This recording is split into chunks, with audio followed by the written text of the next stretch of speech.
Alors l'origine du projet, on est parti en fait d'un constat où on s'est rendu compte que les jeunes étaient toujours dans un monde un peu informatique, numérique, ils sont toujours dedans, mais c'est toujours en surface. Et malgré ça, il y avait un autre point où on a vu beaucoup d'orientation des jeunes qui allaient complètement à l'opposé du numérique. Ils étaient à l'aise avec l'outil numérique, mais au final, ils ne le connaissaient pas. Et on s'est dit, on va gratter un peu, on va leur poser quelques questions. Est-ce qu'ils savent comment ça marche est-ce qu'ils connaissent l'envers du décor au final? Et on s'est rendu compte que non, et qu'il y avait un gros manque là-dessus, en termes d'orientation, mais aussi en termes de connaissance de tout ça. Sachant qu'ils sont toujours dessus, toujours dedans, mais ils ne connaissent pas. Le projet Matrix, c'est 5 ateliers. C'est un cycle de 5 ateliers où on parle donc des coulisses d'Internet, des réseaux sociaux, de comment ça marche en fait Internet en termes de réseau, d'où part le message, qui peut voir les informations, où sont stockées les informations. Il y a aussi un atelier où on fabrique un site web, pour voir vraiment un peu comment on peut, de l'intérieur, avec tous les codages qu'il peut y avoir derrière. Parce qu'on voulait faire au départ une application, mais c'était compliqué, encore plus compliqué, parce que là, ça demandait un gros travail, une bonne formation en tout cas des animateurs. On a parlé aussi du fake, des informations, des fake news, parce qu'il y a il y a un gros flux d'informations, surtout dans les réseaux sociaux. Ils prennent comme ça vient et ils n'ont pas le réflexe de prendre du recul et d'avoir un esprit critique sur ça.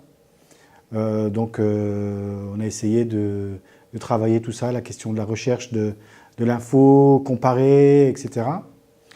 Et après, plus sur une orientation un peu plus professionnelle, sur les métiers du numérique. On parle de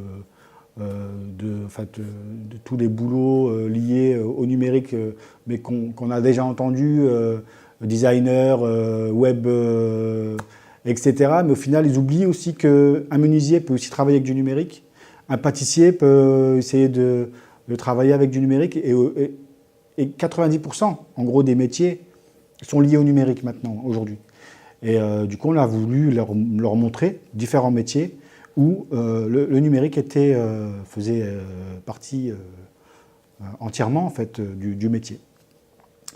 Et à la fin, un peu pour concrétiser tout ça, on leur a fait modéliser un objet pour voir un peu dans le virtuel comment ça se travaillait. Et grâce aux imprimantes 3D, on a réussi on leur a montré que de ce qu'on avait en tête pouvait sortir quelque chose grâce à cette machine. Les points forts, c'est, je dirais, déjà, c'est l'étonnement. Du fait que ça soit nouveau, qu'en fait, ils entendent parler toujours de ça, mais l'angle d'attaque de ce thème, ça les a fait tout de suite tilter. Donc le point fort de ce truc, de ce projet, c'est que de façon ludique, ils ont pu apprendre plein de choses. Et nous aussi d'ailleurs. La difficulté, c'était au départ. C'était plus par rapport à l'image que donnait le numérique et comment on le présentait au départ. Parce que le numérique, c'est tout de suite lié dans leur tête, dans l'imaginaire collectif. C'est le geek, le boutonneux avec des lunettes caché derrière son PC. Et des fois, c'est souvent ah non, c'est pas pour moi l'informatique, etc. Donc on a dû ruser un peu pour les attirer. Et quand ils étaient dedans, après, ils étaient accros, quoi. On a voulu faire un happening. Du fait que ça avait une image un peu ringard, l'informatique, on a fait un happening où on a fait une fake news. On a pris, il y a eu un match OM Strasbourg. Et on a un collègue qui est féru pour l'OM.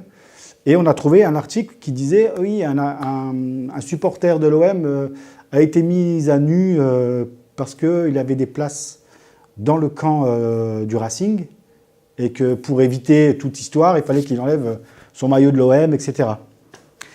Et donc on a réutilisé l'article, on l'a transformé en mettant bien le nom du collègue avec les codes journalistique, Citana, P, etc., s'est mis à nu, etc., etc. Et quand ils ont vu l'annonce, ils étaient tous sidérés que ça se passe. Et quand on leur a dit qu'en fait c'était complètement bidon, c'est là que... Enfin, déjà, ils étaient fous. Ils voulaient tous... ça y est, ils se sont dit, on va inonder le net de fake news. On les a calmés direct. Mais de là, c'est là que... Enfin, on a bien rigolé déjà. Et surtout, ils se sont dit, ah ouais, je veux faire. Comment on fait?